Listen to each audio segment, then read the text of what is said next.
Bonjour mesdames et messieurs, bienvenue au webinaire d'aujourd'hui. Je vous rappelle que cette téléconférence est enregistrée. Tous les participants sont en mode écoute seulement. Si vous êtes branché au téléphone et que vous avez besoin de l'aide du téléphoniste pendant l'appel, veuillez appuyer sur étoile 0. Les participants branchés sur le web qui désirent un soutien peuvent utiliser la boîte de dialogue à l'écran. Je donne la parole à Mme Megan Rossiter de la Fondation canadienne pour l'amélioration des soins de santé qui animera cette web émission. Madame Megan Rossiter, bonjour et bienvenue à notre troisième séance dans cette série spéciale, une approche de collaboration à un problème de soins chroniques, résultat de l'évaluation de la COSA, collaboration des organismes de santé de l'Atlantique. Il s'agit de la dernière session de cette série, pendant laquelle nous allons continuer à explorer les résultats et les leçons de la COSA, de la FCSS, une collaboration pan-régionale d'amélioration de la qualité en vue d'améliorer les soins pour les patients atteints de maladies chroniques dans les provinces atlantiques pour éclairer les stratégies en vue de conception, de mettre en œuvre et d'évaluer les collaborations d'amélioration de la qualité. Je m'appelle Megan Rossiter, je suis heureuse d'être votre animatrice aujourd'hui. Nous avons à l'écoute plus de 150 organisations de tout le pays qui se sont inscrites et qui ont également accès, bien entendu, aux ressources reliées à la série. Nous sommes heureux de fournir un service d'interprétation simultanée aujourd'hui pour notre public francophone. En présentant nos intervenants, veuillez prendre un instant pour vous présenter dans la boîte de dialogue pour nous dire où vous êtes, d'où vous êtes et votre identité et votre rattachement à une institution. Nous allons entendre aujourd'hui Mme Claudia Amar, responsable principale de l'amélioration à la FCASS. Elle a plus de 6 années d'expérience dans les soins infirmiers, y compris 3 ans en tant que gestionnaire de cas cliniques de MPOC au Centre hospitalier de l'Université de Montréal. Elle joue un rôle clé dans plusieurs initiatives de la FCASS, y compris la COSA, les approches Inspired de la MPOC, la nouvelle collaboration sur les soins aigus aux aînés, ainsi que l'élaboration de l'outil d'évaluation de la FCASS, la première trousse de changement de la FCASS. Vous allez également entendre Jean-Louis Denis, membre de la Société royale du Canada, fellow de l'Académie canadienne des sciences de la santé et président du comité consultatif de l'Institut sur les services de santé et de la recherche en politique de la FCASS. Il a été premier coordonnateur universitaire de l'initiative Extra de 2003 à 2007, ici même à la FCASS, et il est le principal responsable universitaire de la COSA depuis janvier 2014. Monsieur Denis est fellow international au King's Fund à Londres pendant une période initiale de 2 ans. Je suis également en compagnie de Jen Verma, directrice principale de la FCASS, qui a joué un rôle clé dans la mise en place de la COSA. Alors, nous sommes heureux de vous souhaiter la bienvenue. Vous avez assisté déjà aux 2 premiers des webinaires de cette série, le 21 octobre et 25 novembre, où nous avons étudié des stratégies d'autogestion pour l'amélioration des services de santé et des stratégies pour entreprendre des efforts régionaux collaboratifs d'amélioration de la qualité. Nous avons entendu 4 équipes de la COSA, Western Health, Horizon Health Network et Nova Scotia Health Authority. Si c'est la première fois que vous participez à une webémission sur cette série, un bref survol des objectifs que nous avons énoncés. Nous avons entrepris de proposer des solutions pour le passage des soins orientés sur la maladie aux soins orientés sur les patients et la famille qui répondent aux besoins des gens là où ils se trouvent, pour présenter l'expérience des équipes et les enseignements retenus au niveau notamment de la montée en échelle et pour évaluer les stratégies favorables à un changement perturbateur pour améliorer les soins chroniques aux patients et aux familles. Aujourd'hui, Claudia Amar et Jean-Louis Denis vont passer en revue les éléments clés de la COSA en tant que projet de collaboration régionale pour l'amélioration de la qualité. Nous allons évaluer la portée, les buts de cette collaboration. Nous allons également examiner la stratégie d'évaluation utilisée pour mesurer l'impact de ces travaux d'amélioration au niveau de la collaboration de l'équipe et évoquer certains des principaux résultats. Alors tout d'abord, un petit peu du contexte. Nous savons que dans les provinces de l'Atlantique, nous savons que les facteurs de risque et les taux de maladies chroniques sont plus élevés que dans le reste du Canada et les coûts du système de santé ont augmenté dans cette région historiquement plus rapidement que dans les autres régions du Canada. Puis le fardeau de la maladie chronique dans la province de l'Atlantique, il a été nécessaire de trouver des approches novatrices pour soutenir les patients et dans la prise en charge de ces affections. En 2012, la FCASS a commencé à répondre à ce besoin par la signature d'une charte avec toutes les autorités régionales de santé de l'Atlantique en vue de mettre en œuvre des initiatives d'amélioration concentrées sur les patients et les familles, animées par un ensemble diversifié d'équipes et de dirigeants en vue de créer des changements durables dans la manière dont les soins sont conçus et fournis dans la région, en créant des équipes multidisciplinaires pour combler les lacunes dans la prestation des soins pour les patients atteints de maladies chroniques et leurs familles. Nous nous sommes engagés à faire des pratiques exemplaires, les pratiques courantes. Il y a globalement 11 équipes, 5 à Terre-Neuve et Labrador, 2 au Nouveau-Brunswick, 2 dans l'île du Prince-Édouard et 1 en Nouvelle-Écosse. Le projet d'amélioration de la Nouvelle-Écosse a été convenu par la participation de toutes les autorités de santé de district de la province. Je vous encourage à visiter notre page web pour en savoir davantage sur les 11 améliorations. Les mentors, les animateurs, les instructeurs et les membres du personnel qui ont participé à cette initiative innovante d'amélioration de la qualité par régionale en collaboration. Voici donc les principaux éléments de collaboration d'amélioration de la qualité recensés dans une revue systématique du Milbank Quarterly en 2013. Et la COSA est une initiative d'amélioration de la qualité qui présente un bon résumé des éléments clés. L'amélioration des pratiques des fournisseurs de soins ou des résultats pour les patients, les activités structurées pour l'apprentissage développemental des équipes et inter-équipes, la combinaison des preuves d'experts dans l'amélioration de la qualité avec un modèle d'amélioration qui met la priorité sur la mesure et la rétroaction, et des équipes multidisciplinaires qui exécutent de petits essais de changement. Alors, utilisez la boîte de dialogue pour nous dire, bon, comment si vous participez à une telle initiative, comment est-elle évaluée, quelle en est la nature? En travaillant avec les 11 équipes, la FCASS a soutenu ce projet à 2 niveaux. Tout d'abord, le niveau de collaboration globale, qui a consisté en les chefs de la direction et vice-présidents de la COSA qui se sont réunis en vue de mettre au point une stratégie pour pérenniser et diffuser le travail. Leur participation a joué un rôle clé pour s'assurer que l'approche pan-régionale soit soutenue et que l'équipe ait un soutien sur le terrain.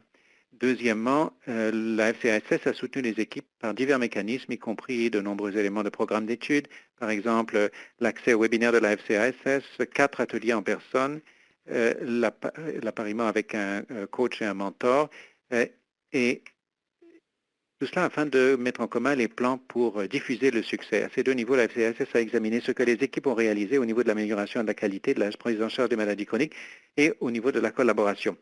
Ce que nous avons appris au niveau du soutien pour les équipes, les réseaux qui ont été élaborés à l'ensemble de la région grâce à cette approche et en définitive ce que nous avons appris pour pérenniser les améliorations au-delà de la fin de la collaboration. Nous allons à présent donner la parole à Claudia Amar qui va passer en revue certains des éléments de l'approche d'évaluation et de la méthodologie. Claudia Amar, merci beaucoup Megan Rossiter pour cette introduction. Bonjour tout le monde. Alors je vais développer ce que Megan vient de vous dire en mentionnant qu'au tout début, de la COSA, nous avons établi 3 objectifs clés pour l'évaluation. Nous avons mis en place un programme pour l'évaluation, dans lequel l'évaluation et la mesure soient intégrées d'un bout à l'autre pour permettre de déterminer si nous répondions aux objectifs globaux de la collaboration. Nous avons voulu d'abord tirer parti de certaines améliorations dans les soins chroniques. Je voulais remercier Dennis Fisher, responsable de l'équipe pour l'équipe de Eastern Health, et également, je ne vois pas d'activité dans la boîte de dialogue. Nous aimerions savoir si vous avez participé à la collaboration, savez-vous ce que c'est que les projets collaboratifs et comment ces collaborations ont-elles été évaluées dans votre contexte et nous reviendrons à vos commentaires un peu plus tard.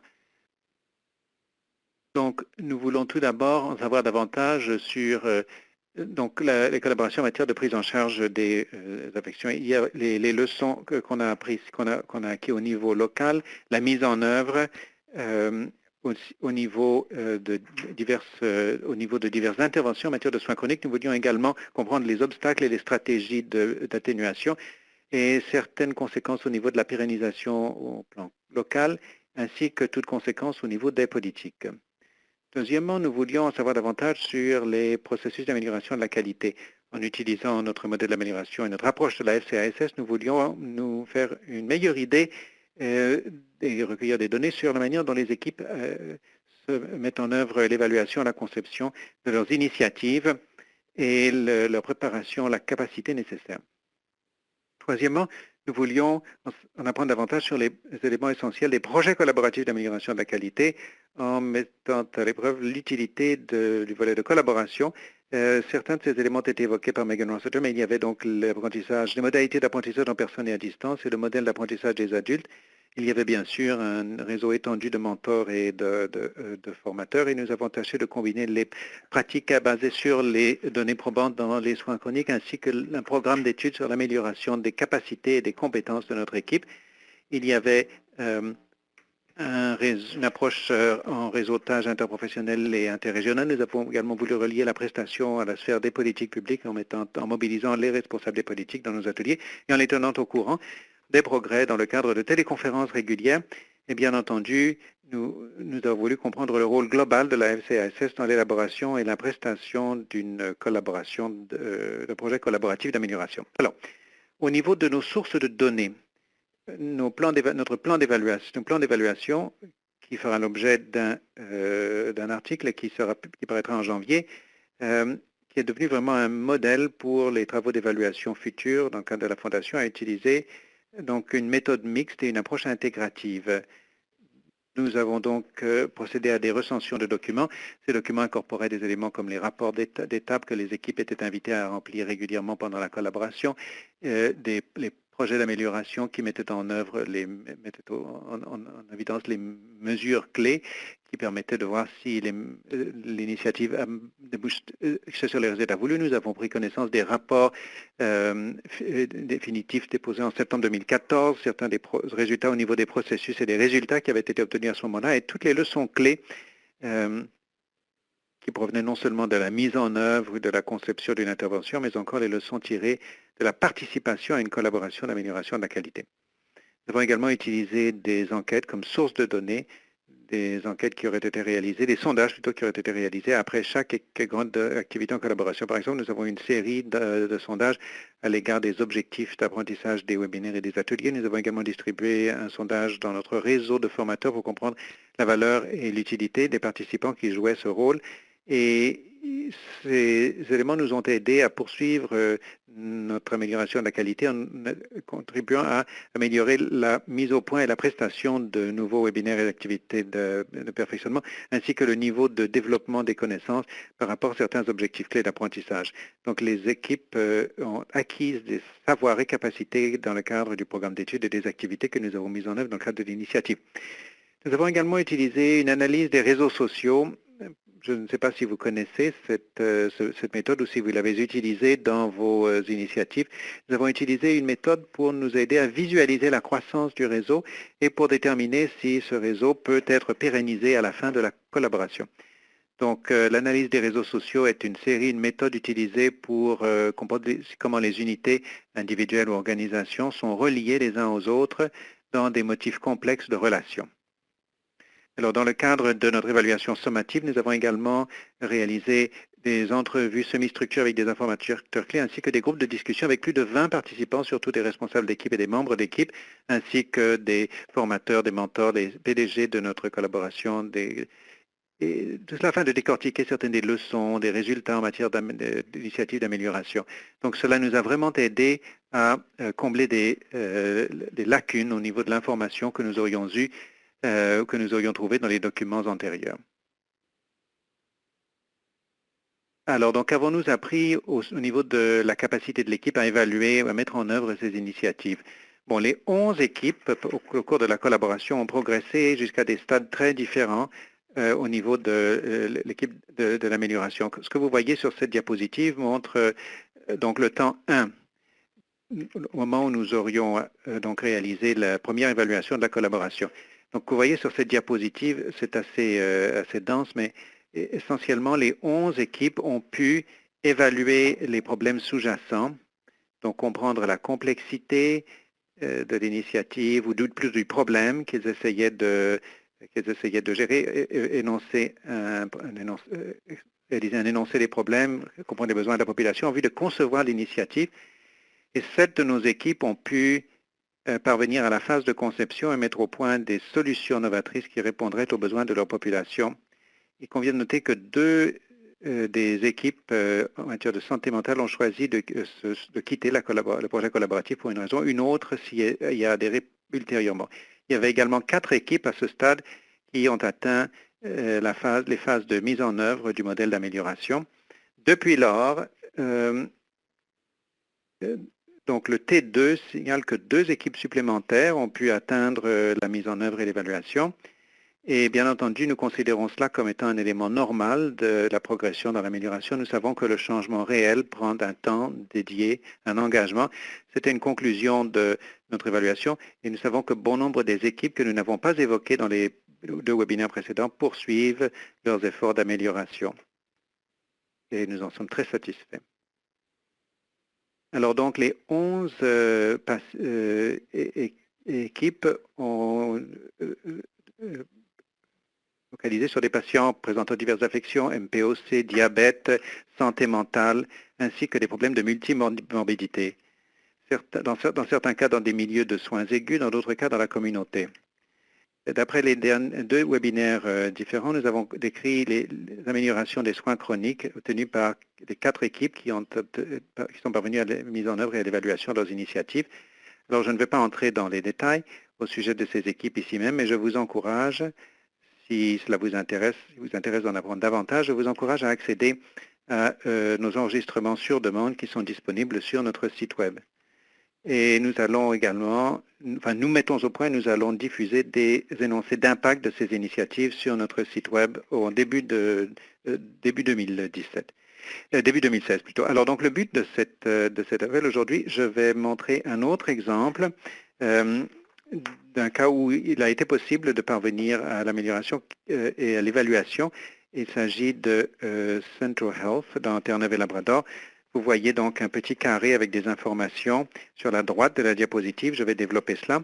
Donc, dans ce contexte, la MPOC est la cause principale de visites d'urgence. Il y a la durée de séjour le plus longue de toutes les affections chroniques. C'est semblable à certaines autres régions du Canada, mais c'est un problème particulièrement grave dans ce contexte-là.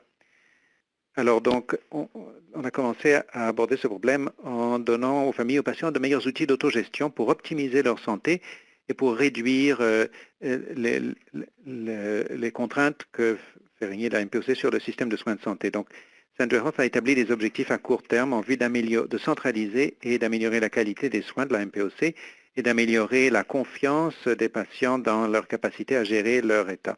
Donc, l'équipe a créé un itinéraire à 3 éléments pour répondre aux besoins des patients et des familles, pour améliorer les processus de soins en fonction sur la base du programme INSPIRED, au milieu hospitalier élaboré au Queen Elizabeth II Health Sciences Center à Halifax, que vous connaissez peut-être.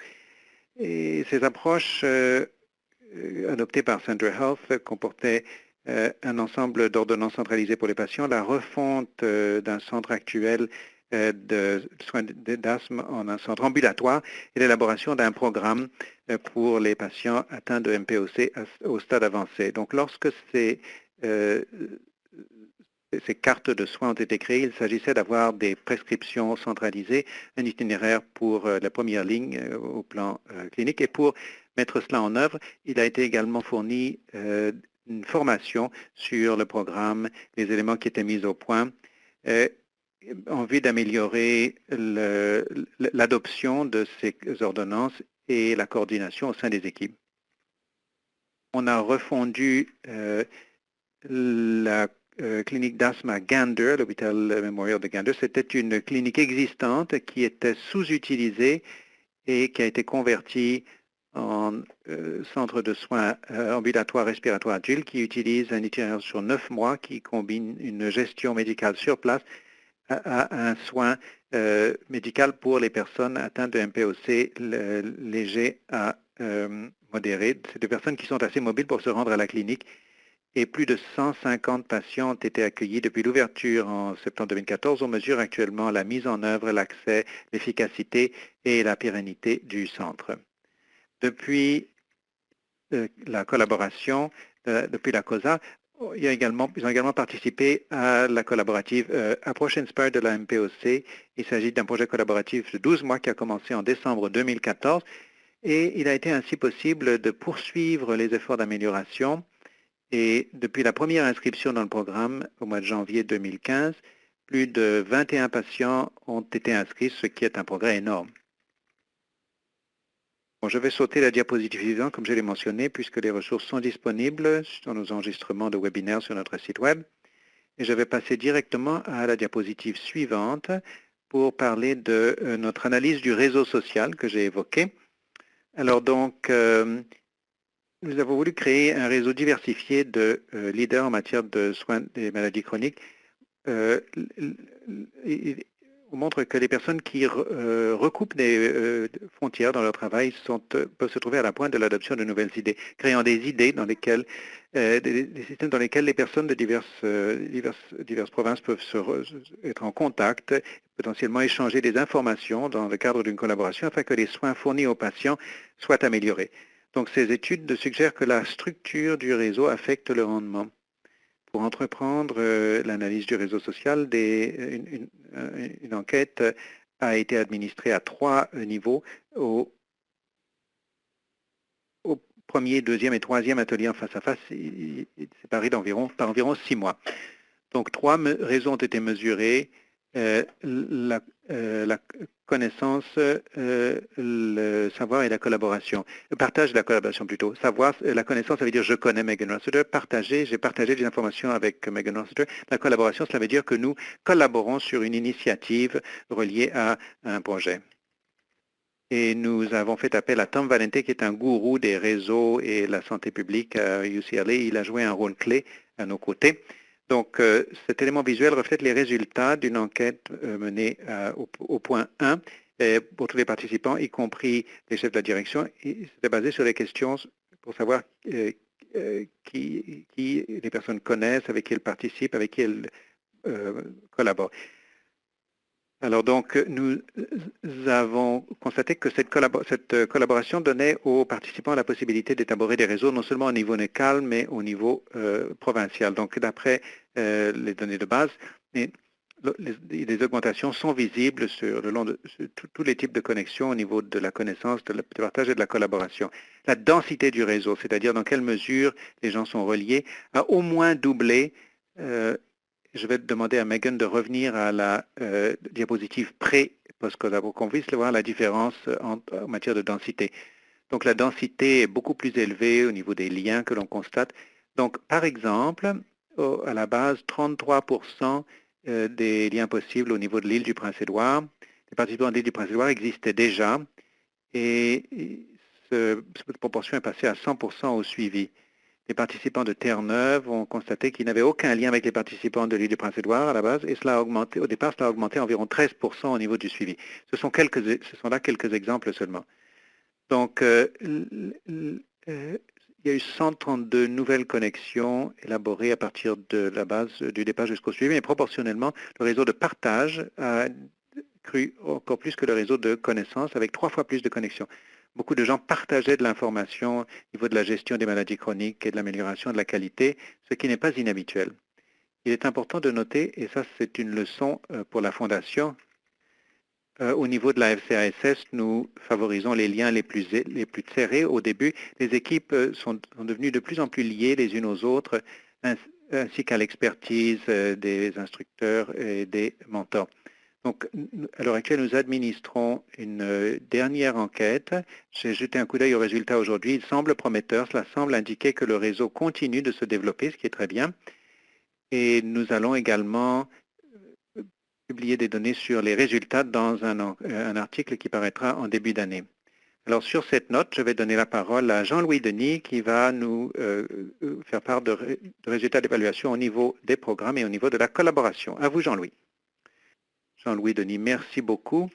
Comme Claudia l'a dit, je vais évoquer davantage ce que nous avons appris dans le cadre de la gestion d'une collaboration comme celle-ci.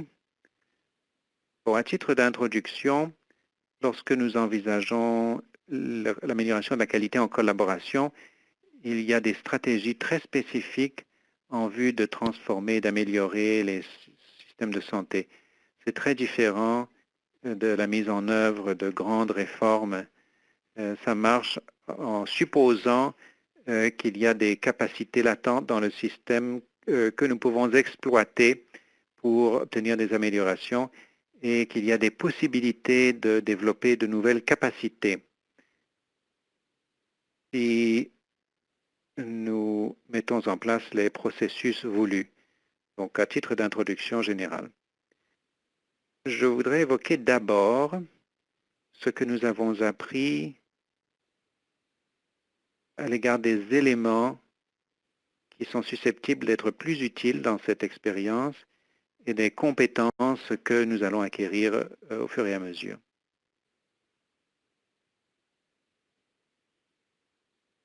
Alors donc, ce que nous avons appris, je ne vais pas entrer dans les détails, c'est que le développement de capacités d'amélioration est étroitement relié au soutien que l'on reçoit.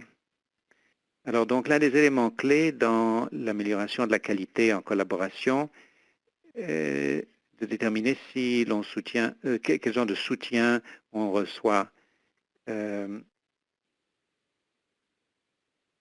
Donc, un soutien qui peut guider la progression dans l'amélioration, et on utilise un modèle de coaching double dans la COSA, c'est-à-dire que on obtient un soutien spécifique au niveau du changement et de l'amélioration et un soutien spécifique relié à chaque domaine d'intervention ou d'expertise.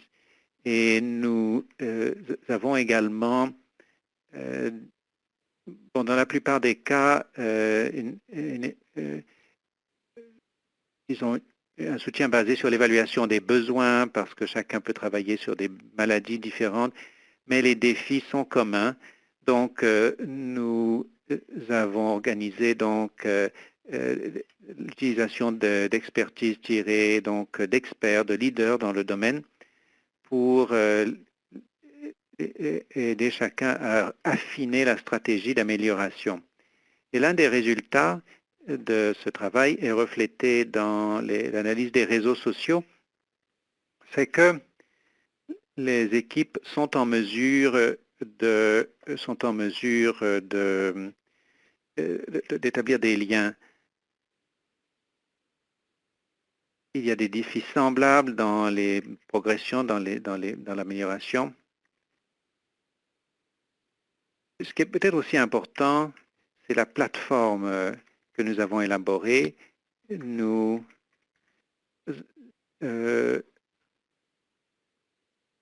elle est utilisée comme ressource, mais ils en apprennent davantage par le contact direct.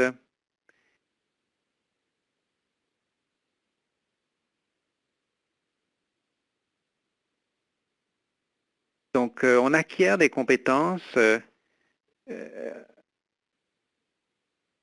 en ce qui concerne donc la collaboration. Il faut mobiliser et pour cela, il faut être en mesure de communiquer ses ambitions. Donc, la notion de communication, de participation communautaire et quelques aspects techniques comme l'amélioration de la qualité en collaboration est également liée à la gestion de projet. Est-ce que vous évaluez vos interventions? Et aussi la question de la mise en œuvre et de la diffusion. Et la signification varie selon le contexte. Mais encore une fois, vous trouvez des éléments communs. Qu'est-ce que cela signifie donc d'assumer le leadership clinique, d'obtenir l'engagement de la haute direction et bon, apprendre comment collaborer efficacement. Il s'agit d'une citation qui reflète ce que l'on retire donc de l'exploration. Ce que je retire de ces citations, c'est que c'est l'amélioration donc l'amélioration de la qualité. C'est une question donc d'établir des passerelles entre les expertises, des passerelles entre différents groupes de professionnels, des passerelles entre des gens qui appartiennent à différents organismes et tout vers un objectif commun.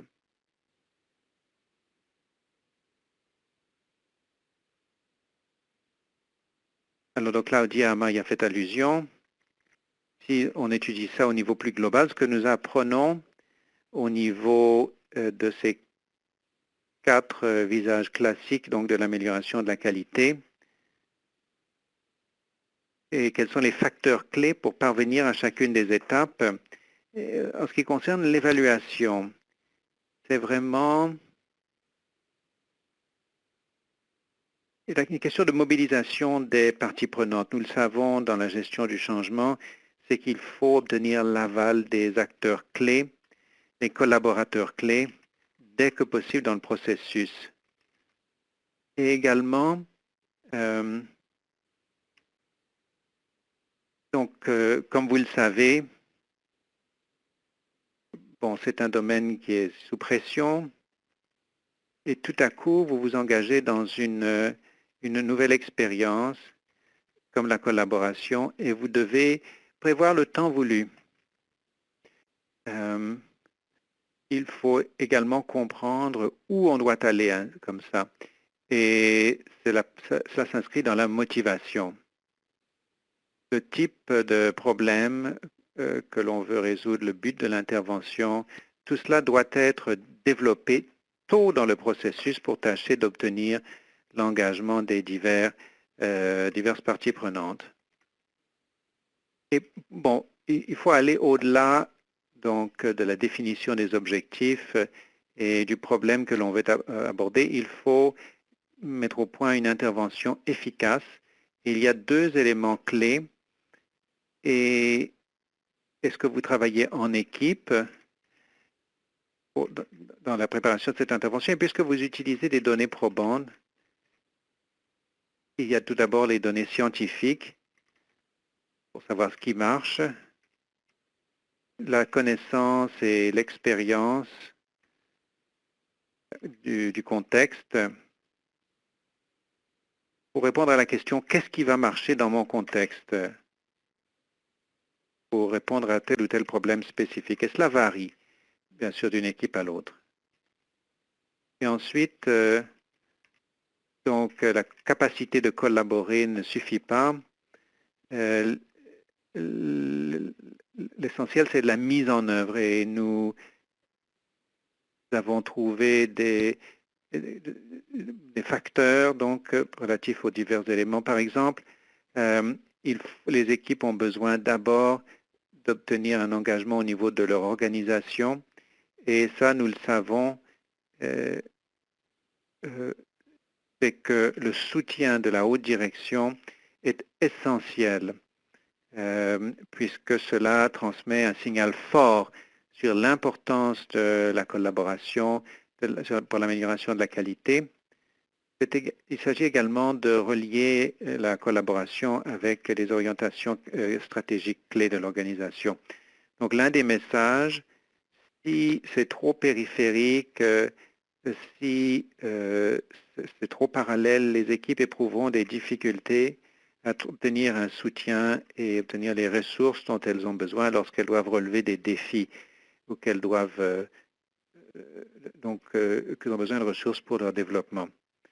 Donc, dans l'amélioration de la qualité, le roulement du personnel peut représenter un problème.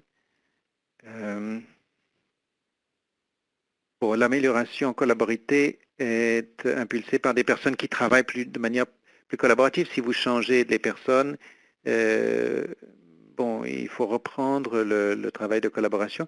Et c'est important ceci. L'amélioration, ça prend du temps. Donc, si les gens sont trop pressés, ils n'auront pas le temps d'apprendre comment susciter l'amélioration dans leur propre contexte. Et comme vous le savez, il y a des priorités concurrentes. C'est la réalité pour nous tous.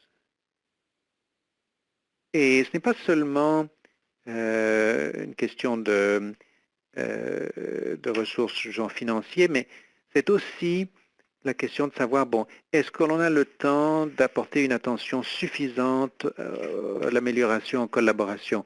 Ça, c'est essentiel parce que nous savons que, bon, on peut aller à de beaux ateliers, travailler ensemble, mais s'il y a trop de pression pour se concentrer sur d'autres éléments, cela sera au détriment de leur projet.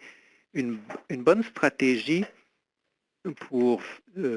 consiste à réunir donc les patients, des personnes de la communauté et qui peuvent donc continuer de se concentrer sur la collaboration, ce qui peut permettre d'atténuer le problème des priorités concurrentes, tout en apportant bien sûr des aperçus clés au niveau de la mise en œuvre et ainsi de suite. Bon, je ne dirai pas grand-chose sur l'évaluation parce que Claudia Amar en a parlé, mais l'élaboration d'une culture de la mesure, d'une culture donc de recours aux données pour l'amélioration s'inscrit dans le contexte de ces études. Il ne s'agit pas nécessairement de l'évaluation la plus vaste au monde, mais ce qui est important, c'est que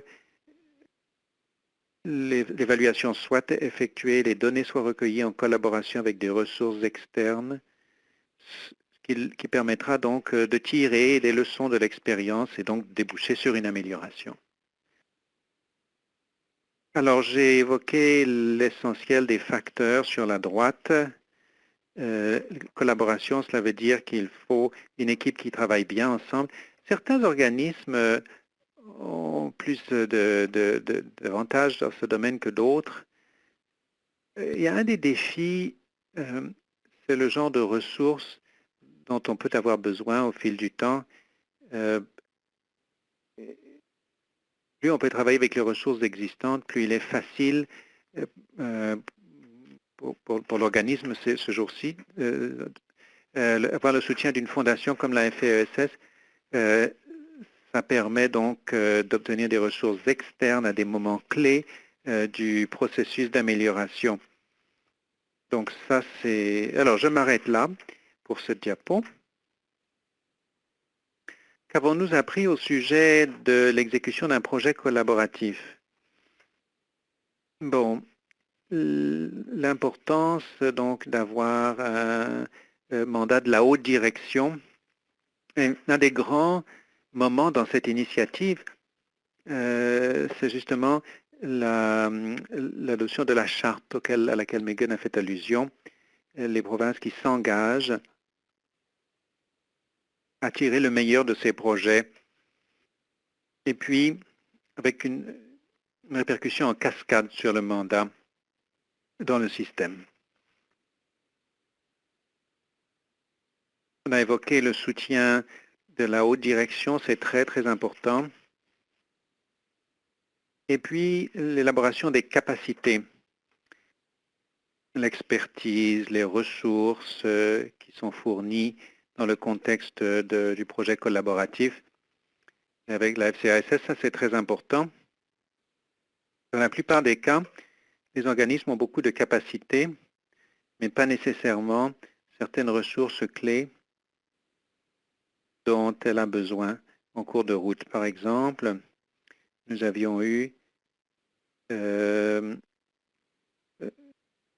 la gestion des maladies chroniques avancées, j'ai trouvé que donc on a eu donc une formation, c'est très important parce que les équipes ont pu mettre en commun leur expérience et c'était très bien donc d'avoir un œil neuf dans la conversation, quelqu'un qui est à l'extérieur de nos interactions et de notre expertise au quotidien.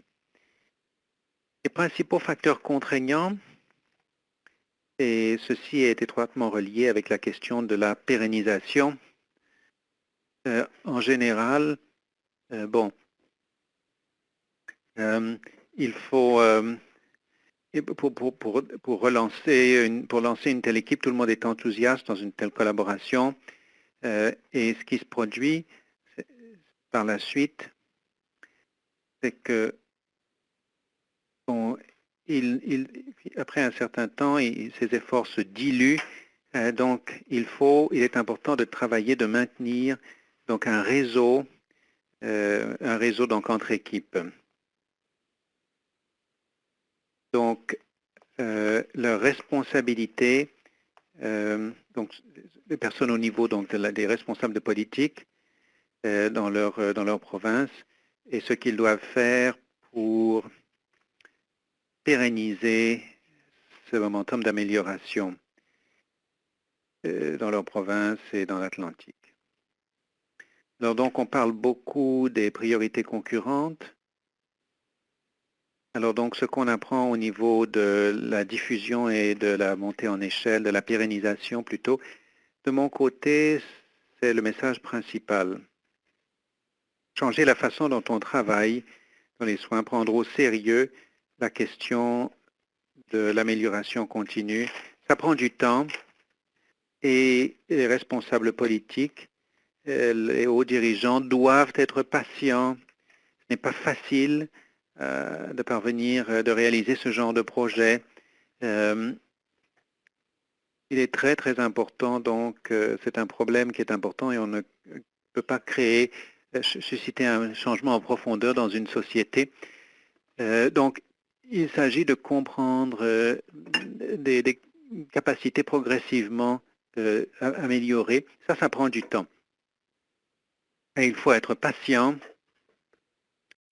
La préparation, le degré de préparation de l'équipe est important pour la capacité de l'équipe, sa capacité à travailler ensemble. Et il faut évoquer dans le cadre du processus le soutien qui permet donc de pérenniser les résultats au-delà du soutien d'un organisme externe comme la FCASS. Pour moi, c'est essentiel. Et bien entendu, donc, obtenir un maximum de ressources, d'engagement personnel, une coalition qui reste attachée donc à l'initiative au-delà donc de la période formelle du projet.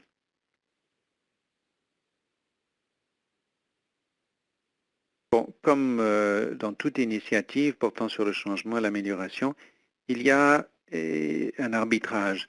On peut se retrouver avec un projet qui est très concentré, comme par exemple développer davantage de compétences d'autogestion pour les personnes qui souffrent sont atteintes de diabète. C'est important, on le sait que les données probantes l'appuient. Mais il faut également autre chose pour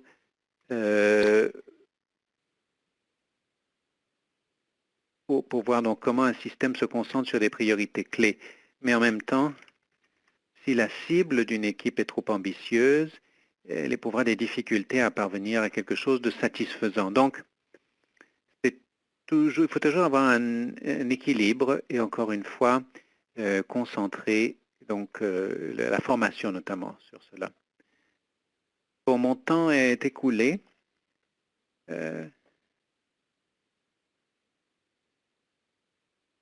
Bon, nous continuons donc à noter les projets le long de 3 dimensions. Moi, ces dimensions, ce sont des questions que l'on pose en cours de route quand on réfléchit au lancement d'une collaboration. Est-ce que nous voulons nous concentrer sur des expériences très locales ou est-ce qu'on veut adopter quelque chose de plus général, par exemple un nouveau programme pour gérer une maladie chronique spécifique ou un processus? Et pour soutenir cela, nous pourrions éventuellement utiliser divers leviers, y compris la répartition des ressources. Donc, ça c'est une dimension. Une autre dimension, c'est l'étendue du changement dans un projet donné. Dans l'amélioration collaborative, on compte beaucoup sur l'autogestion l'habilitation des personnes qui font face à un problème de santé, dans la santé mentale par exemple. Et cela représente donc un changement important dans la façon dont on aborde ces problèmes. Donc l'un des messages, ce serait l'amélioration collaborative de la qualité. Vous pouvez avoir un projet très ambitieux de changement. Donc, pour changer la façon dont on fait affaire, ce changement peut être dans l'état d'esprit également des personnes. La façon dont ils considèrent leur profession, leur patient, par exemple. Et bon, il y a aussi la façon dont on commence à parler des différentes provinces, les 4 provinces de l'Atlantique qui ont signé une charte qui représente donc les propositions de projets. Donc, on pourrait s'attendre à dire, bon, quel serait donc un programme qui permettrait d'aller de l'avant d'après cette expérience et pour couvrir donc, disons, davantage de sites dans chaque province. Et bon, la combinaison de ces éléments permet de comprendre le genre de progression dans laquelle l'équipe doit se retrouver. Et puis pour conclure, si on cartographie les différents projets, je ne vais pas entrer dans les détails de ces dimensions. Nous avons par exemple certains projets qui se concentrent ce n'est pas négatif, c'est certains projets qui se concentrent sur l'évaluation au niveau du programme local, d'autres au niveau de l'impact au niveau du service, d'un département, d'un service, et certains projets qui ont pour ambition un système plus vaste. Et il faut sans doute les développer à ce niveau en cours de route. L'une des leçons tirées de ce genre d'activité, c'est qu'une progression dans l'amélioration est toujours incorporée dans un contexte au niveau régional et du système. À un moment donné, au niveau des systèmes, ça dépend du système, il faut se demander, bon, de quoi aura-t-on besoin pour parvenir à l'objectif voulu. Alors, et peut-être quelques considérations supplémentaires. Bon, la collaboration de l'Atlantique montre qu'il existe de bonnes occasions dans le contexte canadien, des occasions. Beaucoup de gens disent que c'est très difficile de susciter le changement et je crois que ce genre d'approche peut nous inspirer davantage d'optimisme. Il est possible de susciter l'amélioration et globalement avec il y a une question de ressources relatives, mais c'est une question d'engagement aussi. Le rôle des patients dans la conception conjointe est très important. Il faut se concentrer sur l'innovation. Il faut se concentrer également sur le déplacement du centre de gravité. Nous nous concentrons trop sur notre travail de professionnel ou de gestionnaire. Et les conséquences sur les politiques, bon, je pense que plus nous allons nous concentrer sur l'amélioration collaborative de la qualité, plus nous devons favoriser le dialogue entre les personnes qui travaillent en première ligne, les gestionnaires, qui travaillent au niveau quotidien et les personnes qui mettent au point les politiques et réfléchir à la manière dont dont on peut aider les gens dans le système à s'améliorer. Et l'élaboration de la capacité, c'est très important. Et c'est sans doute quelque chose que nous négligeons trop dans ce vaste secteur de la santé. Et il y a donc une demande d'amélioration de la qualité. Claudia Amar, merci beaucoup, Jean-Louis Denis. Nous avons à présent la possibilité de répondre à vos questions. Veuillez utiliser la boîte de dialogue sur la droite de l'écran ou si vous avez des réflexions supplémentaires. Entre-temps, puisque je ne vois pas de questions tout de suite, je voudrais partager, tout d'abord une réflexion. Le Dr. Ed Wagner, qui a mis au point le modèle des soins chroniques, qui a été utilisé comme la base de l'approche de la COSA, a signalé deux possibilités clés que la COSA a évoquées. Tout d'abord, les considérations liées aux patients et familles, et deuxièmement, l'autoprise en charge. Donc, vu que Jen Verna, directrice principale, est dans la place, je voudrais lui demander de développer cela un peu. Jen Verma, volontiers. Merci, Jean-Louis Denis, Claudia Amar, Megan Rossiter, d'avoir proposé un excellent survol des leçons tirées de la projet collaboratif. Nous allons publier un article prochainement dans lequel Edward Wagner lui-même, il a attiré notre attention à deux domaines dans lesquels il estimait que nous avons vraiment pris de bonnes décisions d'emblée. Et des deux décisions qui étaient éclairées par les équipes avec lesquelles nous avons travaillé et le comité exécutif. On s'est concentré sur la mobilisation des patients et des familles et également l'autoprise en charge. Si vous écoutez donc cet appel où Western Health a parlé du rôle de la gestion du changement de leur intervention, et certains pré-tests et post-tests de fournisseurs de soins quant à leurs compétences, leurs soins dans la prestation de formation à la prise en charge, on a parlé, typiquement quand on demande aux fournisseurs de soins dans quelle mesure ils se sentent à l'aise pour fournir donc leur formation à l'autogestion, souvent, ils se donnent de bonnes notes. Je crois qu'intrinsèquement, les fournisseurs de soins pensent qu'ils peuvent bien faire cela.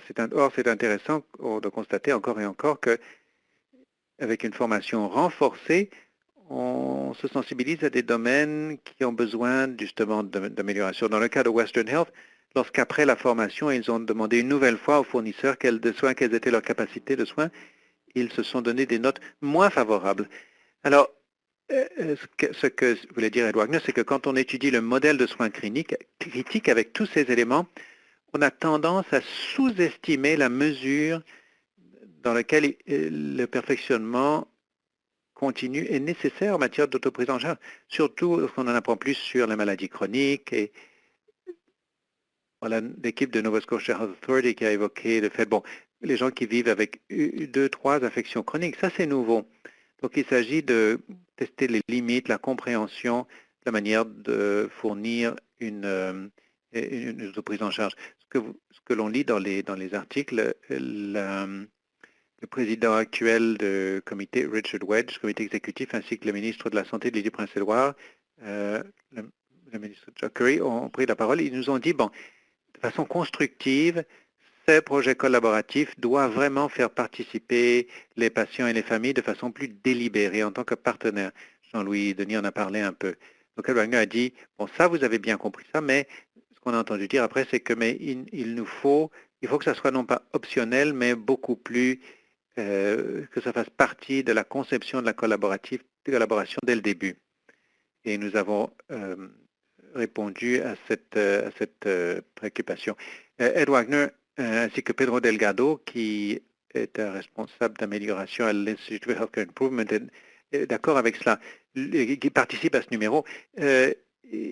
En tant que perspective externe, il y a tellement de possibilités dans le contexte canadien, possibilités donc de collaboration pan-régionale, pan-atlantique, etc. Or, malheureusement, cela n'existait pas dans leur propre contexte, dans le contexte de leur propre pays. Donc je me suis dit, nous avons tellement de possibilités, parfois ça prend une perspective externe. Megan Rossiter, très bien. Certaines des réflexions clés de diverses parties prenantes. Alors je voudrais prendre un instant pour demander à nos intervenants quelle est la principale réflexion au niveau personnel que vous avez tirée de l'approche COSA, votre principale conclusion. Et de mon point de vue, vu que j'étais liaison régionale pour cette collaboration. C'est ressorti dans notre évaluation le soutien administratif joué par la FCASS a joué une clé dans l'amélioration, ainsi que le rôle donc de personnes dédiées de la FCASS à la liaison entre les divers éléments. Donc on a noté que cette flexibilité était très appréciée au niveau de l'équipe et des chefs de la direction.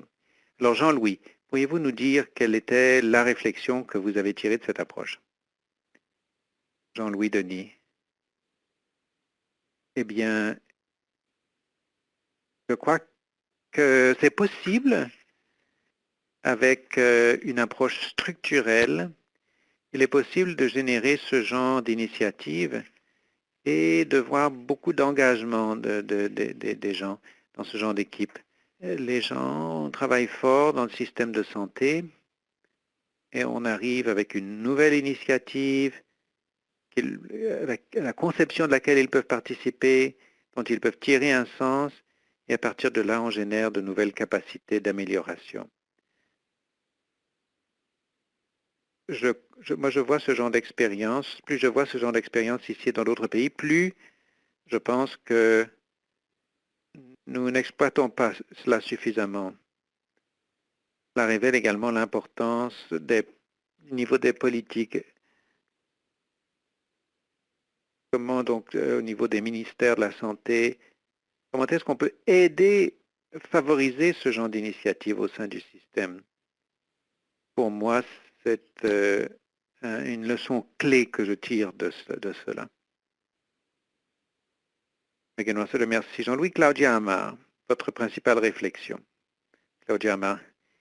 Eh bien, j'ai deux réflexions clés en fait, qui se recoupent. Il y a tout d'abord l'étendue, la portée de l'intervention et deuxièmement la mesure. Alors d'abord, je crois au niveau de la portée, je crois que l'accent mis sur la collaboration, une bonne définition de la portée, c'est essentiel pour mesurer l'efficacité de nos programmes à la FCASS, même si à l'origine, nous avons procédé à un état des lieux, nous avons rencontré des hauts dirigeants du secteur de la santé de l'Atlantique pour identifier la maladie chronique comme étant la priorité interrégionale convenue et le point de mire des projets d'amélioration.